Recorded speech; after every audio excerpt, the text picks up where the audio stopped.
March 2015 Poetry Salon at Urban Gallery. Yay! I cannot believe how many wonderful people came out. Blessed and amazed and honored. And, we're going to have lots of open mic. And we've got two amazing features today. Two very strong male poets and musician. Cristofoli and Roberto and Angelis. It's Robbie Patterson? Yes. Yes. Right. I met Robbie Patterson a week ago. Was it a week ago at one of Norman's salons? Yes. Right. And he played a couple of songs there, and he's got a very gravelly, smoky voice. The song I was inspired by a film called Moonrise Kingdom from director Wes Anderson. You've seen the charm of the film. And I liked it. It's about having young love, innocence, and I could really relate to that film. So I wrote a song called You and Me. So this.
Jeff Cottrill, who I've heard at Lizzie Violet's Cabaret. He's really one very brilliant writer. He's got a CD launch next Thursday. On Thursday at the Black Swan. So if you're trying to figure out something to do next Thursday, head over to the Black Swan or just head over there. Put it on your calendar.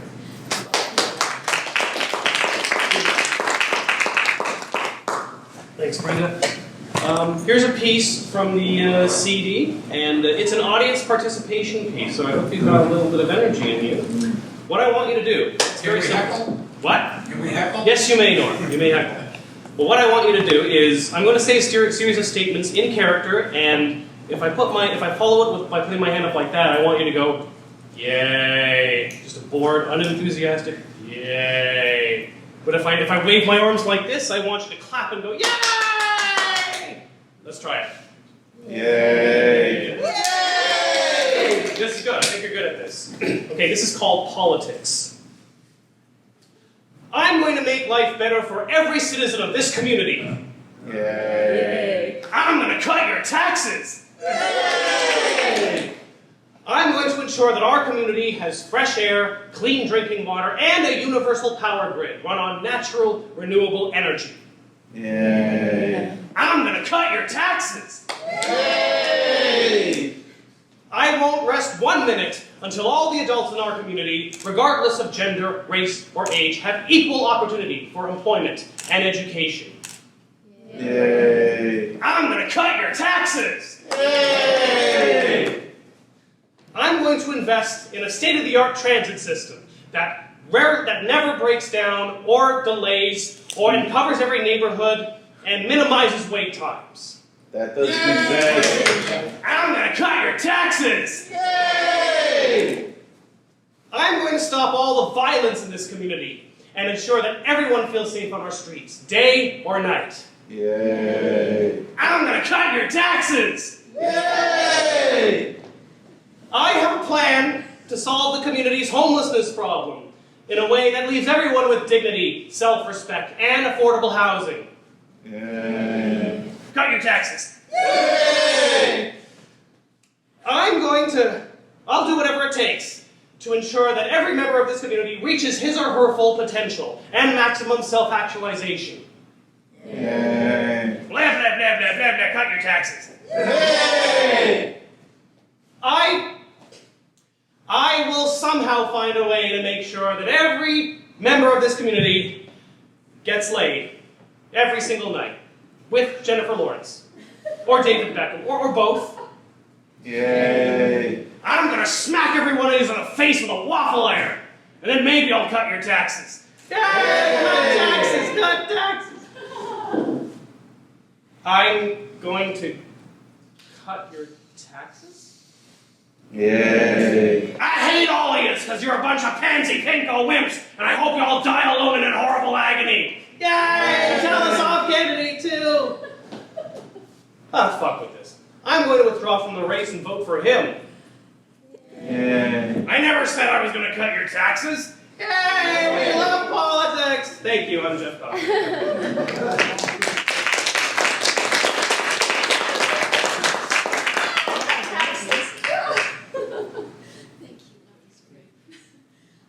And next up, I guess another hand for Jeff. Thursday? 8 o'clock. Which really means 8:30. But, you know. The Black Swan on Danforth at Broadview Station. So. Okay, Kayla. It's Kayla Forrest. Yes. Kayla's, you're still almost a virgin. Yeah, it's my second time. Yeah, she's still almost a virgin. Almost only her second time. At Lizzie Violet's last Cabaret I Noir. had my cherry pop. Yes, Kayla got up and got her cherry pop. So welcome, Kayla.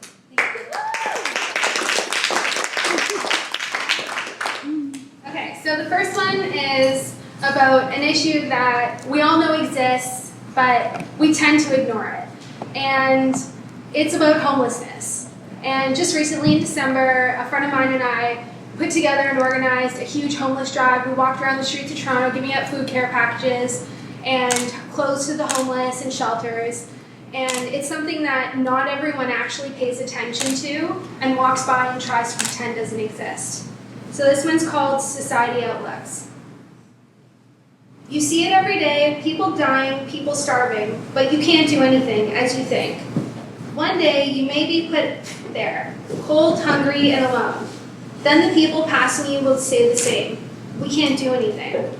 All you have to do is reach out, take someone's hand. It's as simple as providing nourishment without thinking you provided hope. The homeless are like you and I, but so much stronger, lost in their own worlds, waiting for the day to just drift away. We are all simple humans, just looking for the light at the end of the tunnel.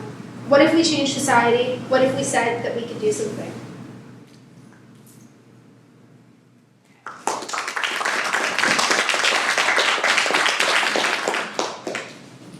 And the second one's called Time, and it's in regards to everybody living as if they're immortal and the end will never come for them.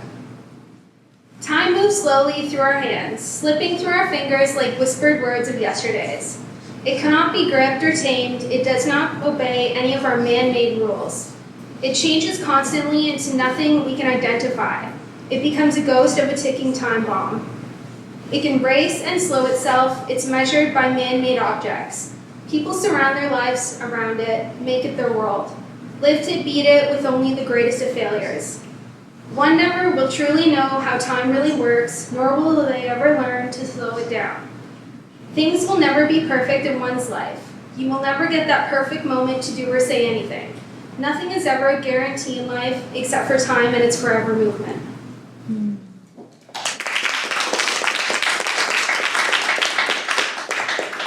Thank you, Kayla. And I'm sure we'll be hearing lots more. So we're going to move on to one of our features now, who's come all the way from Hamilton, is that right? Waterloo. Water, I thought you were in Hamilton. No. Did you move or you were always in Waterloo?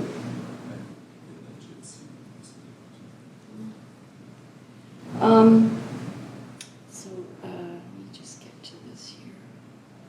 And I actually have this on. Roberto Angelis' Crucible.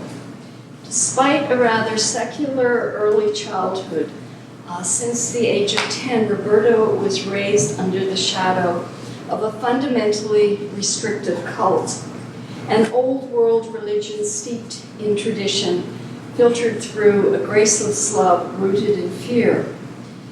He had no TV or other media in this restrictive and abusive environment. He began creating beautiful, broken poetry against the vile words, retreating into his tormented being and immersing himself within sweet symphonies of sound with every connecting blow. He would connect to his deep inner self, drowning out the curses, fists, and buckles with angelic harmonies, celestial woodwinds, and sadly sometimes red violins. Compelled to secrecy out of fear, he went deeper inside himself, where he kept himself alive by writing the whispers of his innermost being. After this period of indescribable suffering, followed tumultuous years of struggling to overcome the demons of his past, which includes depression and even to the point of suicide.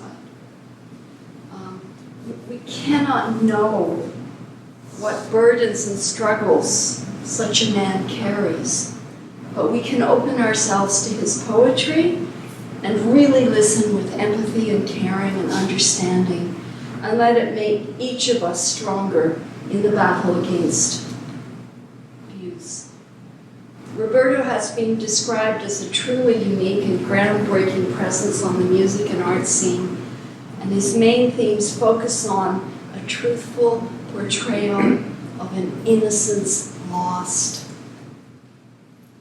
There's always a battle within, he says, the antagonist and protagonist vying for a position within the man, as clawing shades of gray, warring within an ancient, ravaged soul.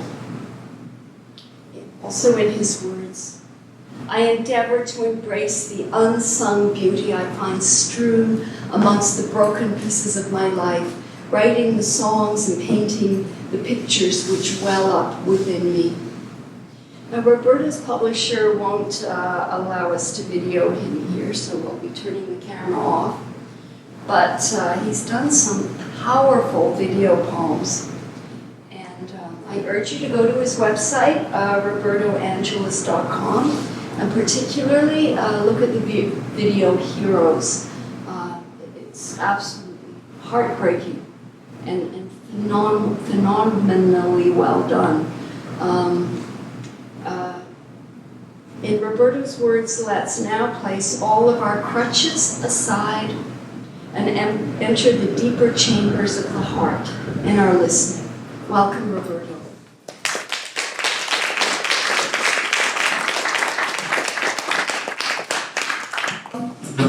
So, Norman Cristofoli does not like poets' bios, or bios, perhaps. And he just wants you to focus on poetry. And so without further ado, here's Norman Cristofoli.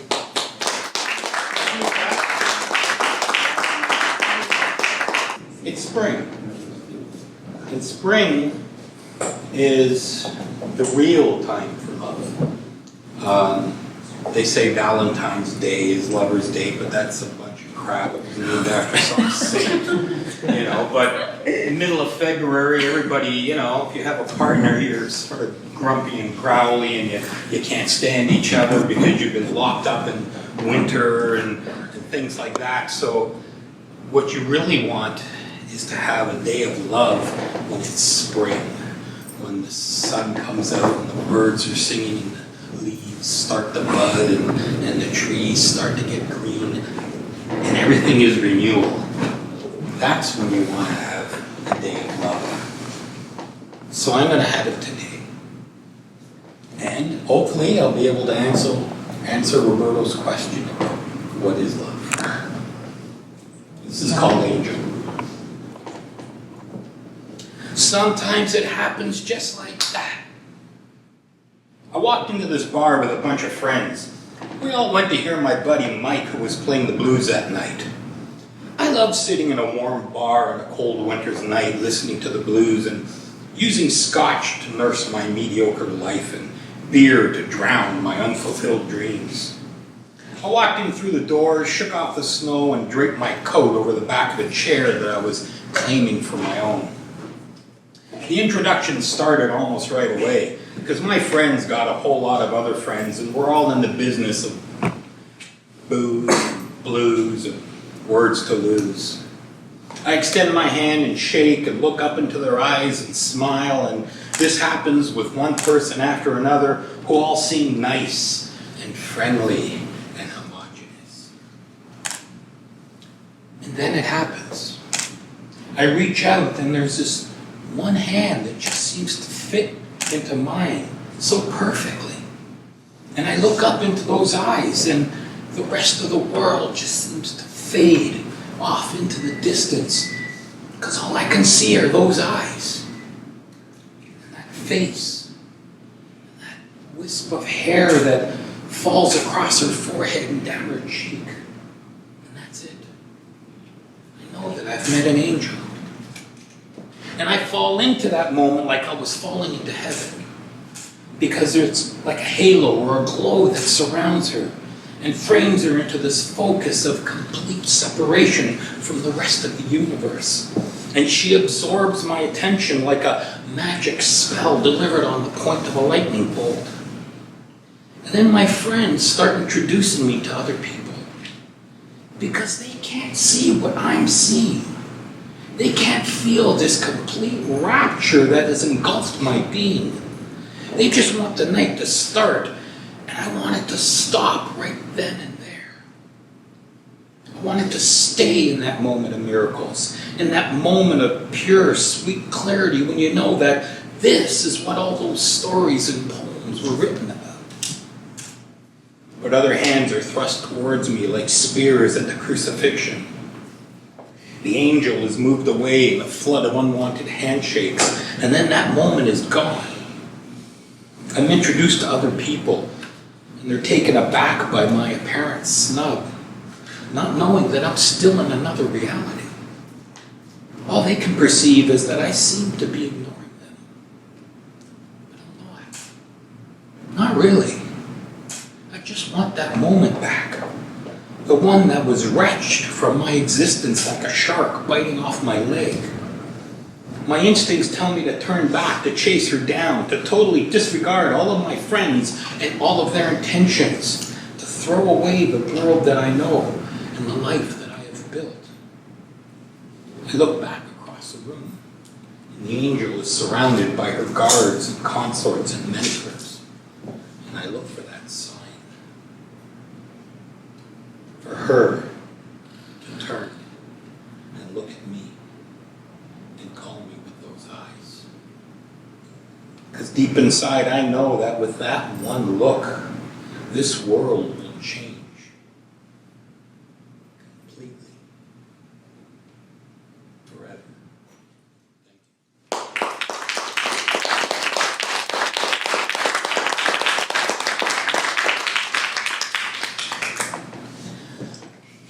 Take me. Take me like a poet. Speak me with your rhyme. Play me like the music, a symphony sublime. Take me like a dancer, throw me to the floor, tap across my body, treat me like your whore. Take me like a spotlight to the center of the stage, write me like a novel, then rip out every page. Take me to the Congo and bang me like a drum, stomp across my sorrow and tell me I'm the one. Take me full of laughter, alleviate this pain. Take me like the downpour of the sweet torrential rain. Take me like a comet splashing through the sky. Take me without reason and no explanation why. Take me long past midnight and well beyond the dawn. Take me soft and gentle, then explode me like a bomb. Take me like a sadist with a love that's mean and cruel. Take me like a sinner and abandon every rule. Take me to your heaven. Make me feel like Zen. Take me like a lioness and drag me to your den. Take me like a standing ovation. Treat me like a conquered nation. Take me deep into your soul. Take my parts and make me whole. Take me like the morning breeze. Make me drop into my knees. Take my mind until it's clear. Take me far away from here.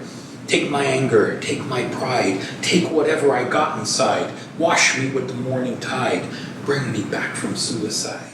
Take my virtue and die for me. Open the heavens and cry for me. Take me with insanity, then steal my breath away from me. Open your arms to embrace me. Close your fists and break me. And then remake me. Reawake me. Regenerate me. Inundate me. Confiscate me. Saturate me. Navigate me. Levitate me. Escalate me. Radiate me. Or simply just take me. And take me. And take me.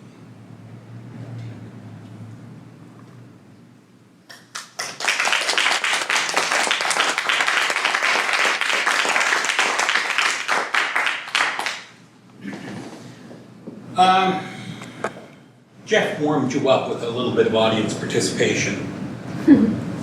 Now I'm going to ask you to continue that. I just want you to say 4 words. My heart goes boom. My heart goes boom. Now, you're going to say it when I give you the cue. And the cue is thump, thump, thump. My heart goes boom. Thump, thump, thump. My heart goes boom. Oh, we got a lot of passionate people out here. You know what love is. That's good. Thump, thump, thump. My heart goes boom. Every time I see her, I fall in love all over again. And every time I see her, my heart explodes like original sin. I literally have to hold every single atom in place in order to stop myself from bursting into flame. For this love, it burns like the hot August sun, melting all of my limitations and melting away my inhibitions and burning all the notions that I used to assume. Cupid shot me with an arrow the size of a whale harpoon. Falling on bended knee, I beg her to be her groom, because every single time she walks into the room, thump, thump, thump, My heart goes boom. she is the temple in which I worship. I spread her legs as if I was opening a sacred book. I reach up and I touch a goddess with my fingers. And that touch goes all the way through me and touches me right to the core of my being, like an angelic dragon flying outside of my room, blowing up the heat of a biblical storm, like a hurricane winds of a majestic typhoon, or the flood of emotions from a blessed monsoon, like thunder and lightning in the month of June, or a sky that's filled with a big orange moon. Thump, thump, thump. My heart goes boom. She moves like the thriving pulse of African drums, a kinetic energy that sparks electricity with each kiss. A million drummers pound out the rhythm of our hearts. I fall like a long, blistering guitar solo. I sway to the lullaby of her soul. My sensations explode like cymbals clashing. I want to dive into the heart of her like the deep, deep notes of a golden bassoon and feel her like the heavy thump of a bass guitar that is vibrating through the room. I want to blow her like Dexter Gordon's saxophone playing a long, slow, sultry tune, then thump, thump, thump. My heart goes boom. I live for those moments of flesh on flesh, when magic fills the air like a catastrophe about to happen. We splash our colors over the bed like abstract artists in an inspired frenzy, sculpting our desires like a Michelangelo marble, dancing through the hues of unconsciousness and over the brilliant rainbow of euphoria, repeating every word like a sonorous echo. I inscribe my love upon a Nordic rune, cast my bones before Zeus and Neptune, journey deep into the paradise of her womb, open my chest cavity and offer her my doom. Thump, thump, thump. My heart goes boom. Van Morrison could be singing on a street corner and I'd walk by without even noticing.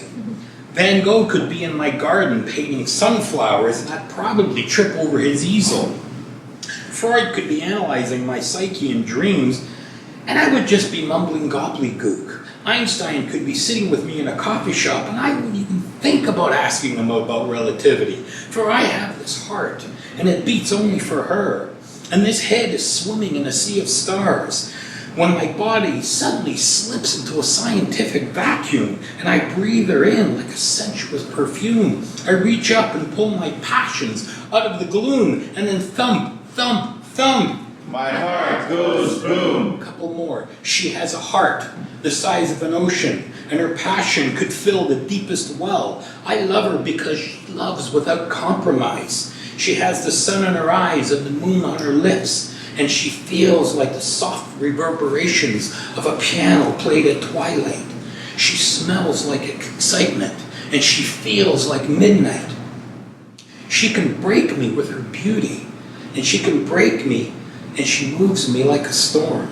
She can open me like a volcano and split me like an earthquake. My knees buckle like a falling tree. My legs give way to gravity. My feelings soar, my emotions zoom, and I would bleed for her like a mortal wound. And then thump, thump, thump. My heart goes boom. She is my lyric, and she is my rhyme. She is my poem, and I so desperately want to be her crime. We all have this curse, and she is mine. And I want to hear it softly, so please turn down the volume. Thump, thump, thump. My heart goes boom. Now this one is for me alone. Standing here, stripped of all costume. This humbled poet sans nom de plume. This enamored, love-struck, bumbling buffoon. thump, thump, thump. His heart goes boom.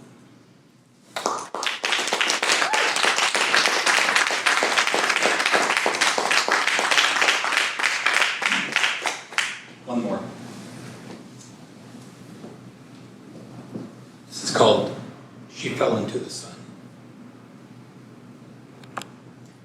She fell into the sun. She left her body and soared, transcending the boundaries of space and time, of reality and existence, of everything and nothingness. Solar flares covered her with the surrealistic rainbows, and the heat burned away her inhibitions and fears. She fell into the sun, and a black spot reached up for her and wrapped her in its darkness, and breathed her like the aroma of a conscious death. Wrapped in darkness and surrounded by light, she became a spectrum of improbable possibilities in a focused universe of blind definitions. She fell into the sun, her emotions crumbled like a pillar of sawdust. Visions of the underworld became flesh and blood. Her dreams crystallized into amethyst pearls of divine truth, and her love poured in amber teardrops. The darkness pulled her down into an ocean of molten gold, and her existence became a singular moment. She became the music, and she became a poem. She became a photograph of shadows and icicles. She became a sculpture and a dance, and a painting of brilliant colors. She fell into the sun, and she fell into the infinite distance between one heartbeat and another. And she fell into the third eye of her mind, and she fell into the illusion of mystical thought, and she fell into the ritual of pain and pleasure, and she fell into a circle cast by the truth, and she fell into a premonition of a distant universe, and she fell into the 72 names of God, and she fell into a pile of leaves that had fallen from the tree of life, and she fell into my arms, like falling into forever. Thank you.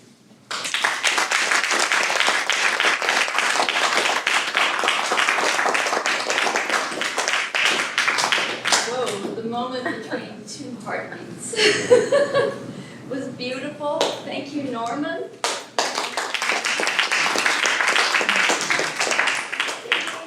We're going to finish with a whole pile of open mics, which is going to be fabulous. So Valentino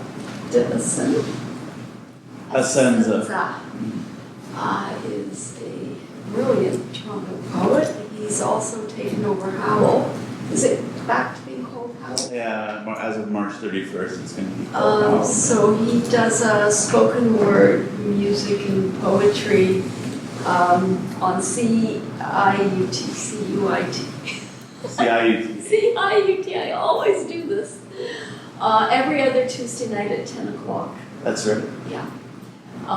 So welcome, Valentino's going to do open mic. Okay, all right, thank you.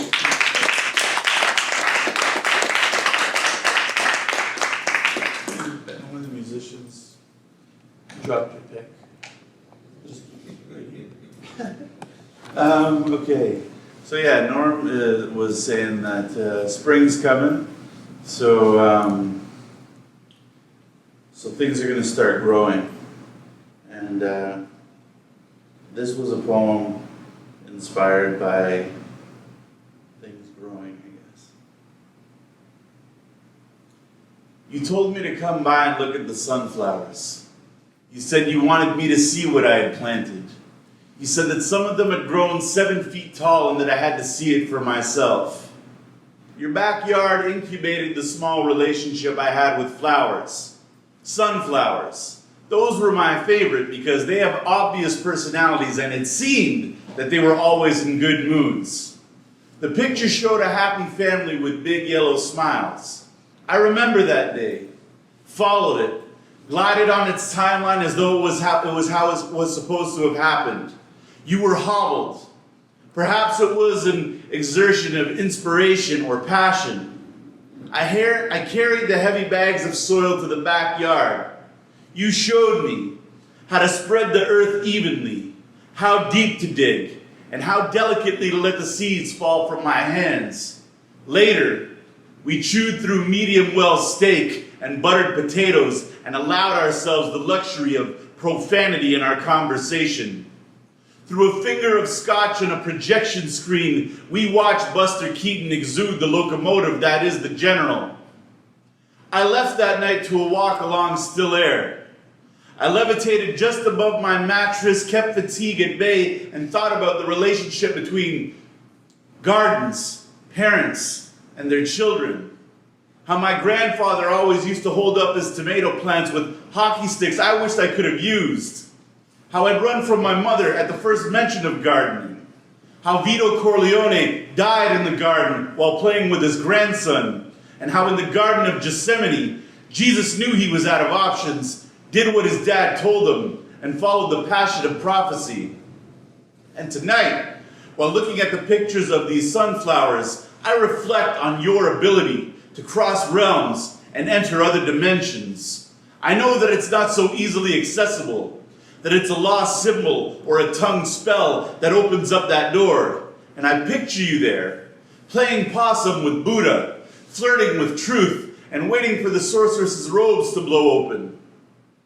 I know there was a time when God took you by the hand, showed you how to spread the earth evenly, how deep to dig, and how delicately to let the seeds fall from your hands. It came in the form of ink droplets and precious virgin thoughts. And I know there'll be a time when the telescope will point in the other direction. God will take you by the hand and show you how you connected the celestial dots in your sleep and then present you with one of your very own. There'll be a mirror in the sky for when you reach that certain altitude. And he'll tell you that you have to come over, that you have to see it for yourself. And he'll take you by the hand and show you what you planted. Thank you.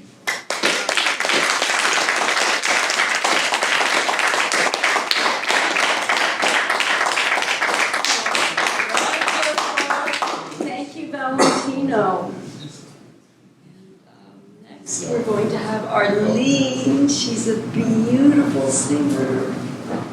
And Roberto's going to play for me. And you're doing the CPC contest or something. Yeah. So it's Arlene Paculan. Paculan. Paculan. And did you go every day and go to something? I think so. Okay, she's doing the CBC contest. Wait till you hear. Go in and just, give her some support. She's got one CD out. Full length. So EP. Which I have, and it's fabulous. And you can get it from iTunes, I think. I have a couple here too. And you can get it from her website, so you can just download onto your device and go walking around and listening to Arlene's best. Thank you very much. I'm going to share a song called He Got Me. And Roberto's going to join me.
think What he a would. voice, ladies and gentlemen. Yeah. What kind of costume now?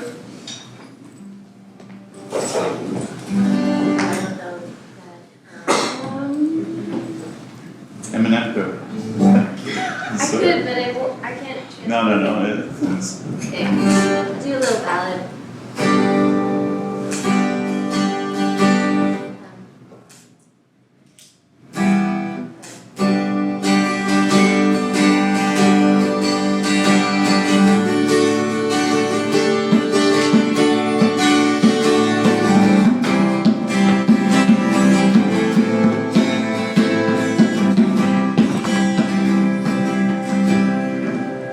I'm drunk and I'm heavy, a real mess, and I'm begging myself to forget about you.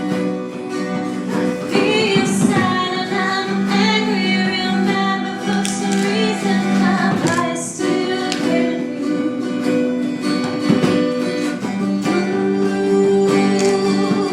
Where am I living? There's no room for me.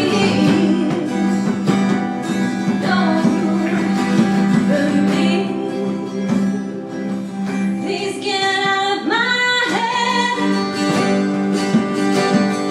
out of my mind. Don't you dare call me again like you're more than a friend.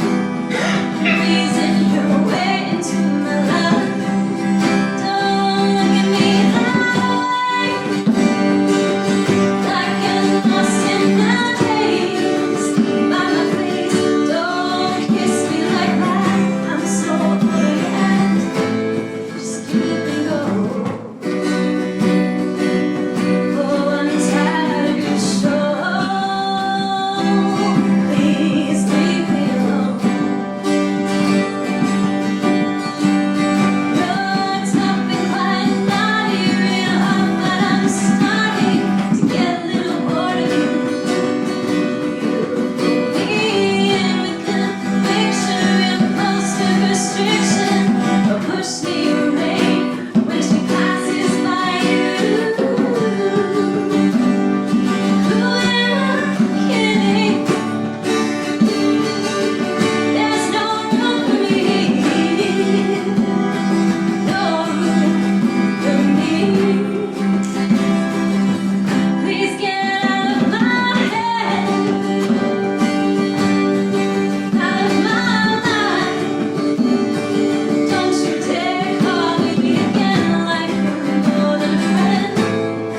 Reason your way into my life.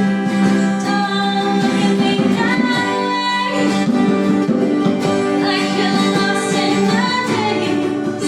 By my face, don't kiss me like that. I'm so overreact.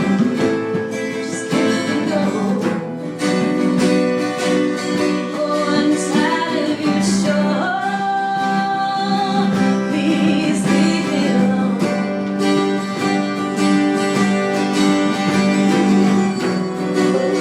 You're just like the rest of them, playing with fragile hearts. I won't fall in so deep. You're not cut out for the part. You're out of my head, out of my mind. Don't you dare call me again like you're more than a friend. And reason your way into my life. Don't look at me that way, like you're lost in the days. Please don't kiss me like that. I'm so overreact. Just keep it going. Oh, I'm tired of your show. Just leave me alone.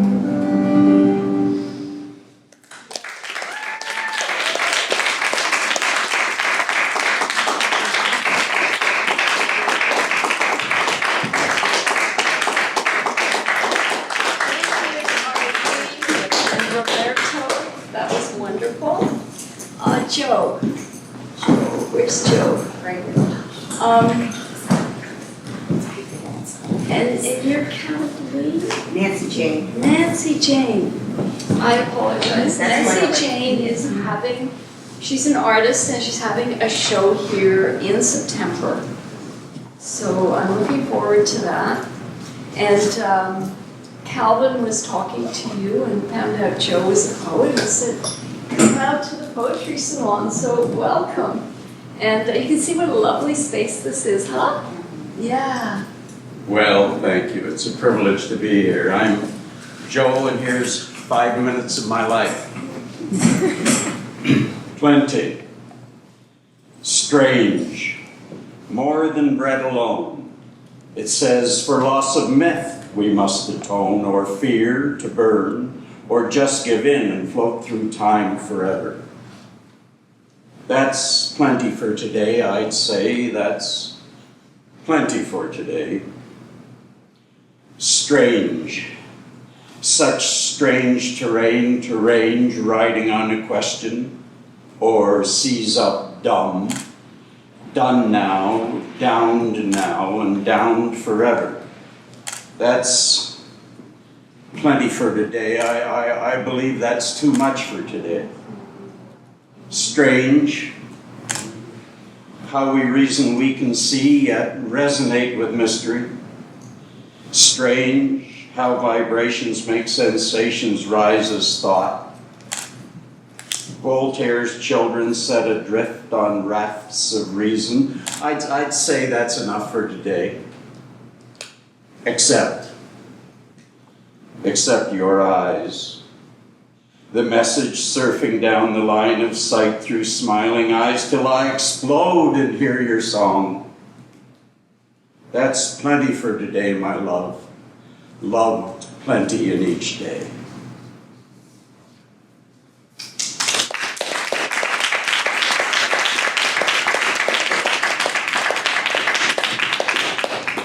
Music for deckhands.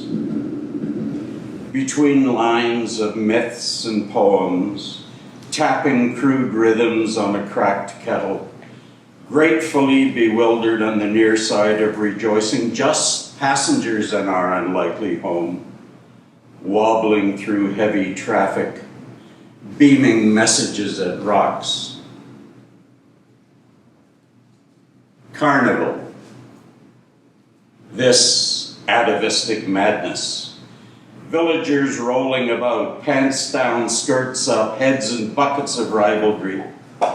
Love, a Bosch grotesque step from a Bruegel market, comes dancing, ticking, twitching, jerking down our street, saucy, coy, empowered with images of distant hopes for which words had not yet formed, exhausted in its contemplation, excited to feel something beyond the coil of us matters. How I know. Help. Probably it's what a guy like me would need, but I wouldn't recognize it. I think you'd best not waste the effort. You'd be upset, because I despise it. I could never know how I'd grow, except against the wall. Just wits and will. No depth at all to grow eccentric. So surprised to be okay with banging at the wall. It's the space between that's been my all. Between me and the wall. Weightless in my own free fall, wondering if the crash is all. Not like a bird, more like a stone. Galileo's ball or Newton's apple, thinking up new laws, I grapple with a sense of fifth dimension, a giddy sense of apprehension that I will fall apart before I understand at all.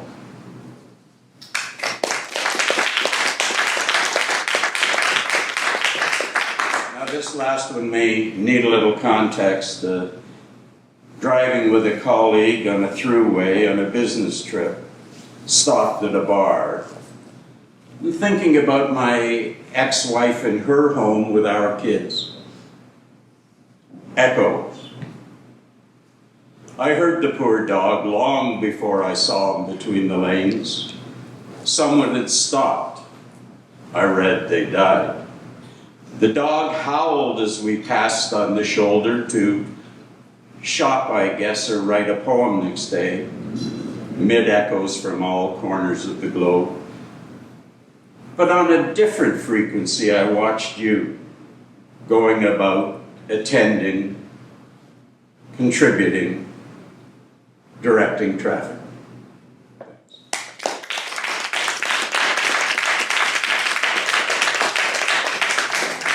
Kate is almost a virgin too. This is her second time on open mic, and the first time was Tuesday night.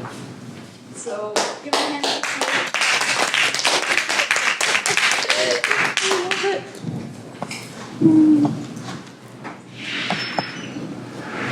Hello. This is about the visceral feeling as a writer or as a human soul when you can't hear that inner voice that you long to hear.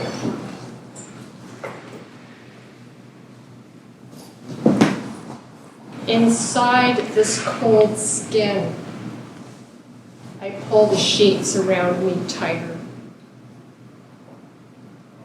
I take another dry breath, waiting for the door to nothingness to open and swallow me whole. In the eerie quiet of this faded room, nothing seems to breathe anymore. It's just like that dead beetle in the corner. The one with the shiny skin, with silver markings on its blackness. I look over at the cluttered bedside table, chipped coffee mug, full ashtray, the disarray of dusty magazines, the clinging threads of sticky cobwebs. I don't know if I can lift my fingers to clean up this mess. The crumbling chaos assaults my tired senses. I am frozen, staring at the waste. Inside this inert silence, old thoughts loop uselessly in my head, the same old vowels caught in my throat. I long for the silver sounds of inner whispers to bring me new words, but I hear nothing. I sit on this silent plane of futility, waiting for a hint of breath that could wake these slumbering words from their place deep beneath the earth, so they could take form and be written in visible ink in a language I can taste with my tongue. But the words hide in the darkness. The cold cement walls of waiting have no answers. That voice I used to feel seems forgotten and lost, like footprints washed away by the tide. No sound, no call. The dead bell is no longer ringing.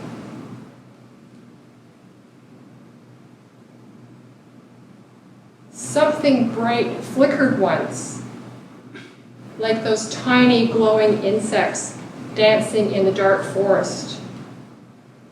But now it's crumbled like the ash of yesterday's fire, and the memories have blown away like specks of dust. Even the light of the night sky seems like distant history. the memory of stars that vanished millions of years ago? What robs this present moment of life? Is this stagnation built from my fears? What lies beyond the fog of this mental numbness? Could there be a firelight I can't see? Could there be a possibility I can't see? In the earth, there are tiny things that don't sleep, turning the soil over and over. Is there a ghost stirring to life beneath the ground? I'm sitting here in the dark, waiting for the seed of spring to burst its seam, waiting for the weeping to end. Is this inky darkness a wall or an opening? I can't see. I can't see yet. Something gently brushes me, like fine-boned fingers of understanding. But it's such a delicate touch. I could easily mistake it for nothingness. Can I wait with patience in this eternity instead of just going back to sleep? I don't know where this story is going. I don't know how it's going to end. I don't know where this meandering madness is taking me. I can't see. I can't see yet.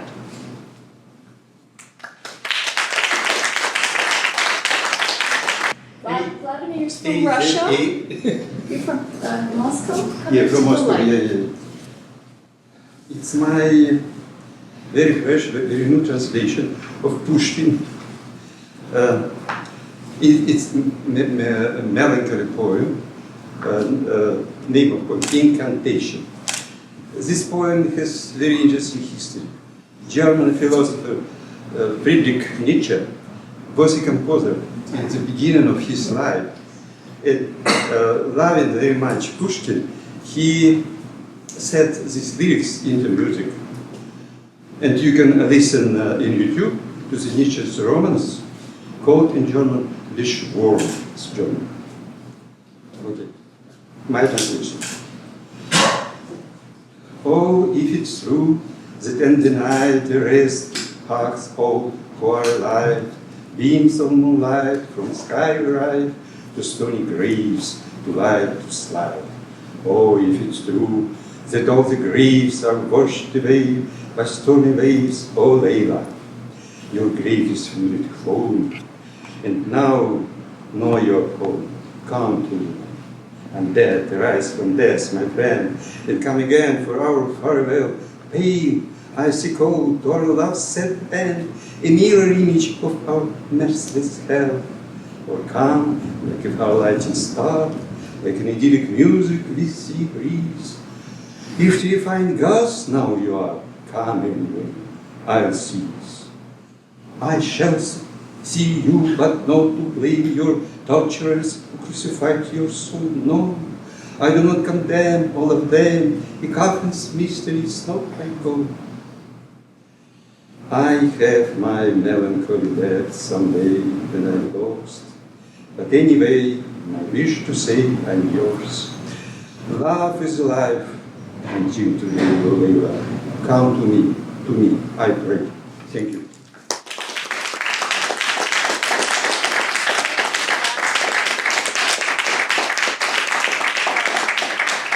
Translating Pushkin. Fantastic. And choral. You ready? Okay, let's go practice, okay? Okay, choral Excompare. Yes, Excompare. Most beautiful lady. Thank you. Thank you for this opportunity. Yeah, she almost hosted today, but she thought she was doing I'm doing my acting course, the boot camp. the boot camp for acting Scheduled. course, and then it got rescheduled. But so we're lucky to have both and her daughter tell you. Yeah. Thank you.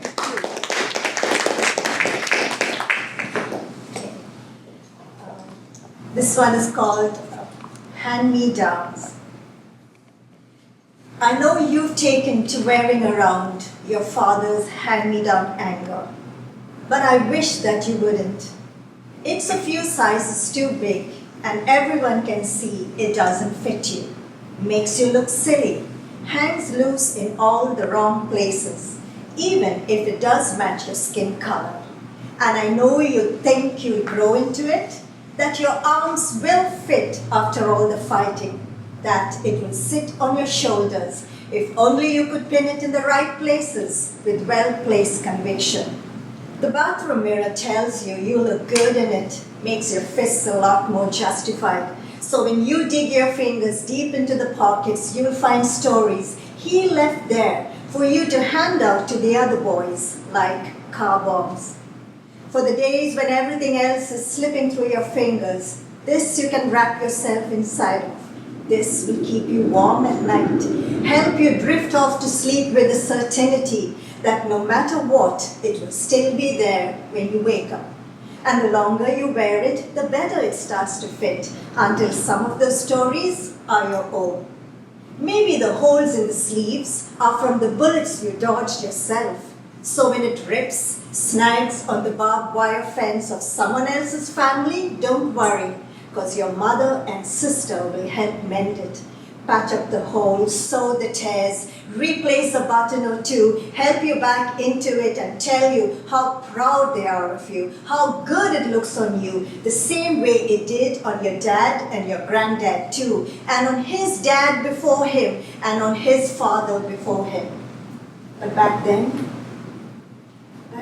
there was only sand, until someone drew a line, someone built a wall, someone threw a stone. And the crack in the skull that it hit fractured perfectly outward, like twigs on the branches of a family tree, and someone threw a stone back.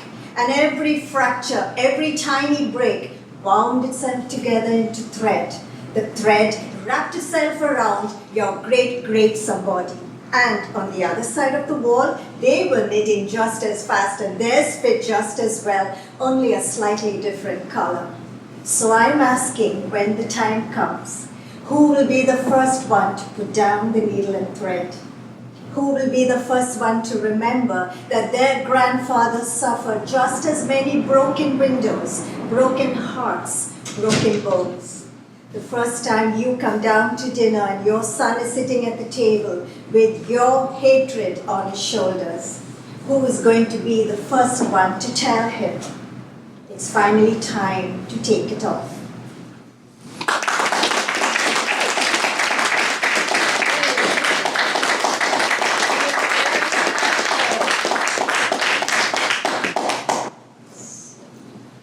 So I guess there's a couple minutes left.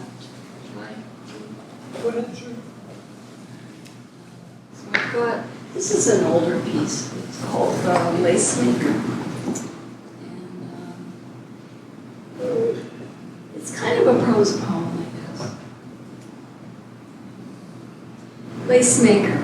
In a moment, words will appear from which everything unravels.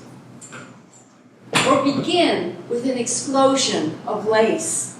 Lace that is white or whitened with the sun steaming, looped, twisted, braided threads, sewn with sharp needles, shaped like a cut work of leaf veins in the sky.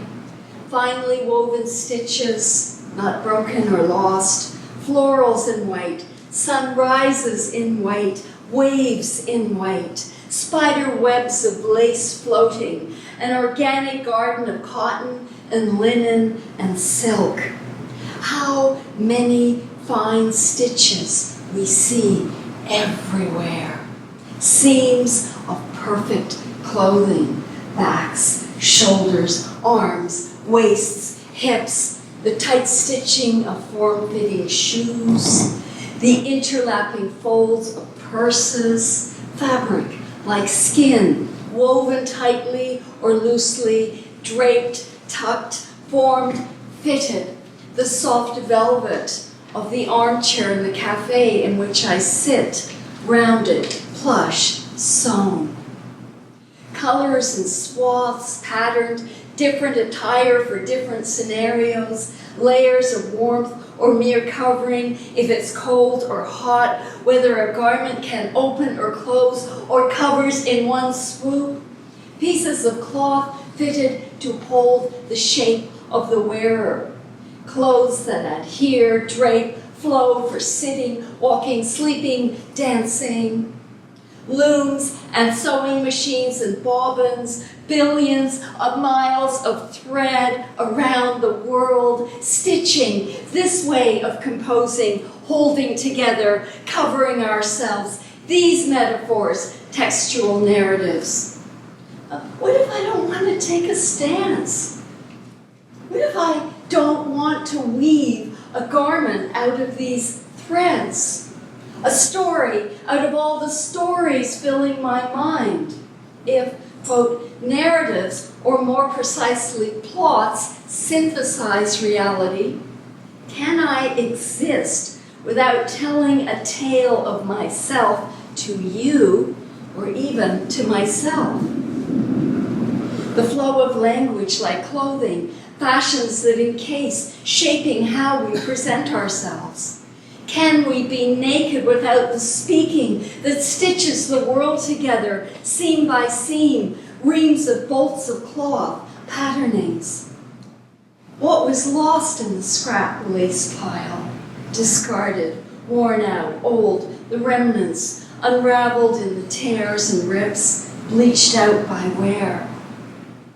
How do I hem these words so they don't fray?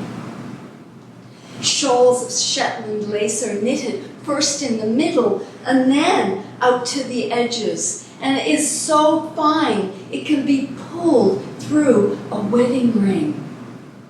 Can we marry ourselves to words that knit us to ourselves, each other, the world? Social customs inform the entire of any given era and shape the body. But does the weave of worsted wool or soft cotton follow the curves and hollows of the skin and shape the wearer? Or are the words we clothe ourselves with what we hide under? Presentation and fashion, the way I compose myself every day, every piece of writing, gathering myself in this historical time, a product of my age. All the stitches of the world held in syntactical rhythms of meaning, social fabrics. Is that why we want words to unfold in comfort from us? Wave white words wedded, words that aren't performative, that are dreamlike, real. Unraveling, I came to this. And I can't obscure it.